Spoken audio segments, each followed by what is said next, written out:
Halo semuanya, kami dari kelompok 2 akan mempresentasikan tentang perbedaan individu dalam bermain. Sebelumnya, kami yang beranggotakan Femi Febrianti dengan NIM F11222010009. Kemudian Letiana Ivo dengan NIM F11222010005 dan Eloria Yulianti dengan NIM F11221811015.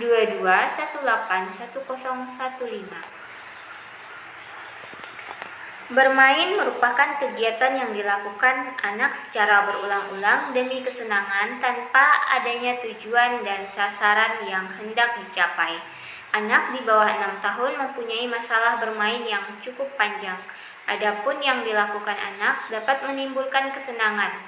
Masa anak usia dini salah satunya dikenal sebagai masa bermain.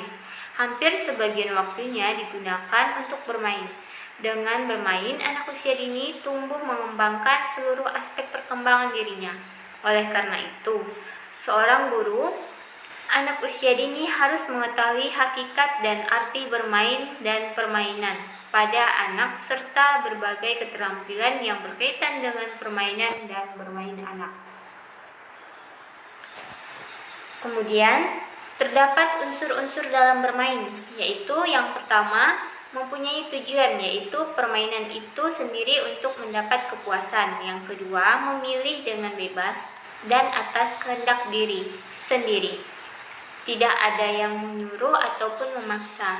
Kemudian yang ketiga, menyenangkan dan dapat menikmati. Keempat, menghayal untuk mengembangkan daya imajinatif dan kreativitas. Dan yang kelima, melakukan secara aktif dan sadar. Dengan bermain, anak memenuhi kepuasan fisik, emosi, sosial, dan perkembangan mental, sehingga anak dapat mengekspresikan perasaannya, baik itu perasaan kekuatan, kesepian, fantasi, ataupun menunjukkan kreativitasnya. Menurut beberapa pengertian, aktivitas bermain tidak sama dengan aktivitas lainnya, seperti belajar, mandi, makan, dan tidur. Namun, dalam bermain sebenarnya anak sedang belajar. Ciri-ciri yang membedakannya antara lain, aktivitas bermain bisa menimbulkan efek yang menyenangkan dan gembira. Kemudian, aktivitas bermain bisa dilakukan secara spontanitas dan sukarela serta tidak ada unsur paksaan. Kemudian, dalam bermain ada aturan yang diciptakan oleh permainannya sendiri dan sifatnya insidentil. Kemudian, dalam bermain, anak bisa termotivasi untuk menyenangi permainan. Keempat, ciri di atas itulah yang membedakan aktivitas bermain dengan aktivitas lainnya. Namun, demikian dalam melakukan aktivitas bermain hendaknya harus menggunakan unsur-unsur pelajaran. Ini dilakukan agar anak dapat meningkatkan kemampuan keterampilan, kecerdasan, emosi, dan sosial secara optimal. Baik, saya akan melanjutkan presentasi dari Letiana Ivo.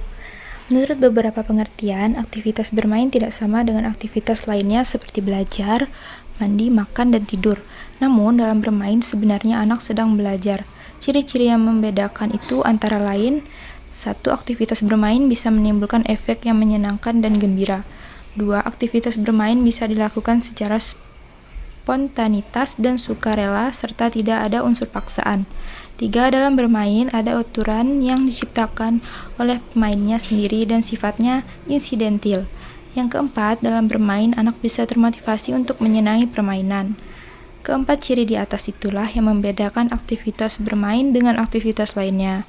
Namun demikian, dalam melakukan aktivitas bermain hendaknya harus mengandung unsur-unsur pelajaran.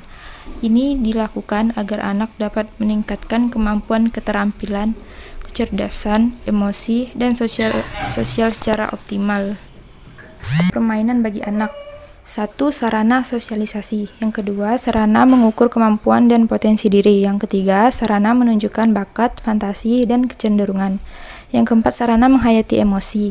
Yang kelima, permainan merupakan alat pendidikan. Yang keenam, permainan memberikan kesempatan mengenal latihan. Yang ketujuh, sarana menggunakan fungsi kejiwaan dan jasmani. Selanjutnya, permainan dan bermain mempunyai arti dan nilai tersendiri bagi anak. Permainan mempunyai arti sebagai sarana mensosialisasikan anak. Artinya, permainan dipergunakan untuk sarana membawa anak ke alam masyarakat, mengenalkan anak menjadi anggota suatu masyarakat, mengenal dan menghargai masyarakat manusia. Permainan sebagai sarana untuk mengukur kemampuan dan potensi diri anak. Anak akan menguasai berbagai macam benda, memahami sifat-sifatnya maupun peristiwa yang berlangsung di dalam lingkungannya. Nah, sekian presentasi dari kelompok 2. Saya akhiri. Wassalamualaikum warahmatullahi wabarakatuh. Terima kasih teman-teman.